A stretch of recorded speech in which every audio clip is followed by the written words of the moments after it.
My name is Casey McIntyre, and I am recording my second attempt at the Neuron story. And I'm recording this myself, so I'm going to be holding the camera. So here's my drawing here.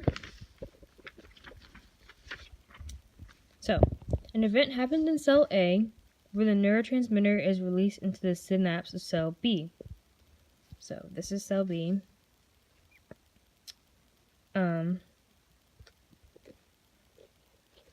Specifically speaking, regarding the release, which is also known as exocytosis,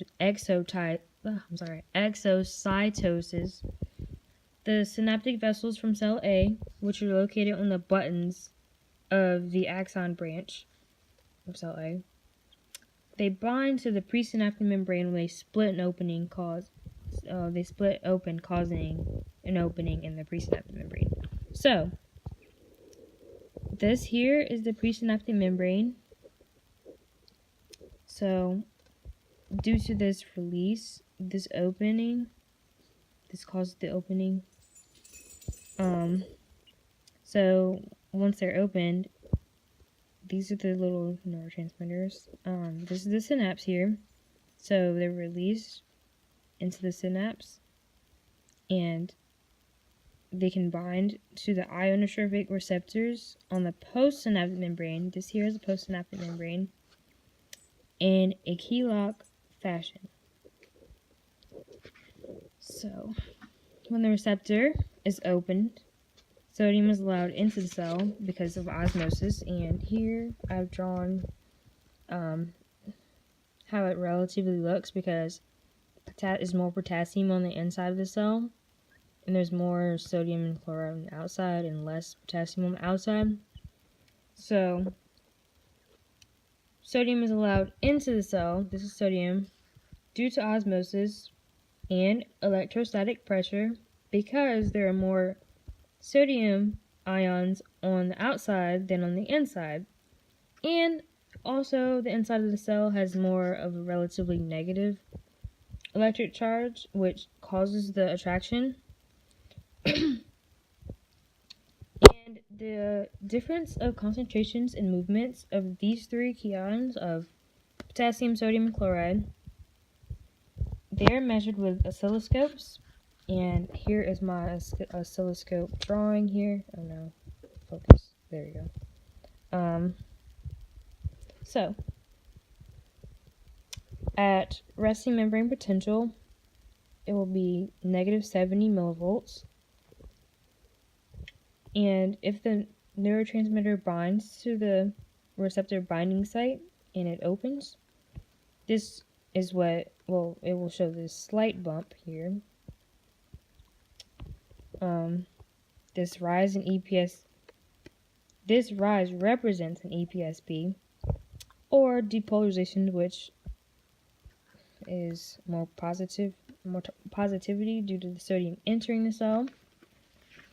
EPSPs are created when ionotrophic receptors located on the dendrites of cell B are opened because of the binding occurrences. So when there are multiple neurotransmitters, EPSPs add up to read the threshold of excitation at negative 65 millivolts. And I'm sorry, that's a TE that I was noting. TE, threshold of excitation. This process is called temporal or spatial summation, which initiates the action potential. So this is the build up. So this is the summation here, build up to the negative 65. And the receptors that cause the threshold of excitation in voltage gated channels are located at the axon hillock. So here is the axon hillock, just thought I'd note, which also collects this summation of all electrical potentials. And the open voltage gated channels resemble ionotrophic receptors They resemble ionotrophic receptors, but there is no place for the neurotransmitter to bind because none are involved. Action potential is generated at rest because of the summation from many EPSPs, reaching the threshold of excitation causing the massive influx of sodium. So here I've written the influx of sodium in the cell, and it goes from negative 65 here to positive 55. So this is a massive depolarization here. I'm trying to keep the camera steady. Massive depolarization. So the sodium reaches the equilibrium here at positive 55, but since the potassium gate is open, and now the cell is now positive, the potassium is also positive. The charges will repel each other, and there's also, noted here, more potassium on the inside than the outside. So it will repel, and the potassium will leave the cell, which causes the hyperpolarization. So the massive downswing is the massive downswing on the graph. So potassium will reach its equilibrium here. See, equilibrium negative 75 millivolts, and it will rise back to rest due to the sodium potassium pump back to negative 70 millivolts. And the action potential obeys the all or none response law because it must be continued to completion. So it starts at the axon hillock, and when it reaches the myelin sheath edge, it spreads like in a wave-like motion. Okay, so the video cut because my phone died, so I thought I'd show my face again. So back to where I left off. I don't know if I said that as it travels from node to node, it's known as Saltador conduction. When the action potential travels down the axon shaft, and this is the axon shaft. I didn't label it because I thought I'd just mention it, explain it. And also when my phone died, I just went ahead and labeled the nodes and noted. Yeah, so to go into detail about action potential, time 1 in the axon shaft has an action potential in the axon hillock. So this here's the axon hillock. So time 1. And the first, second, and third nodes of RAM-VA are at rest, as well as the terminal buttons. So then at time 2, the axon hillock is at rest, but the action potential has moved to node 1.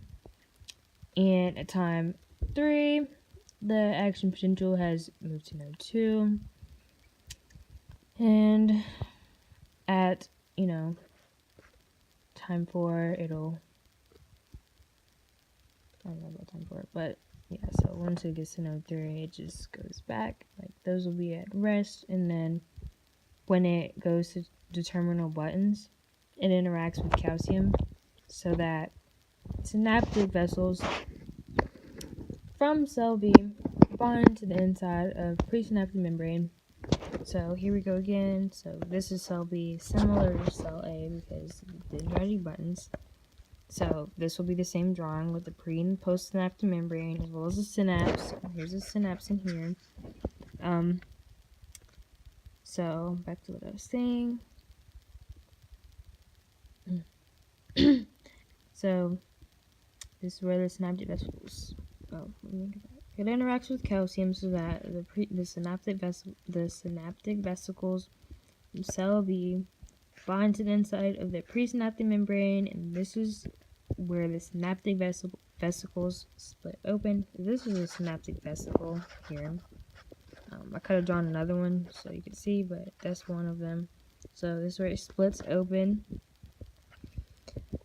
causing an opening in the presynaptic membrane here, and the neurotransmitters are released into the synapse where it travels across to bind to the ionotrophic receptors in the postsynaptic membrane, which are on the dendrites of cell C, and they lock in a key lock fashion.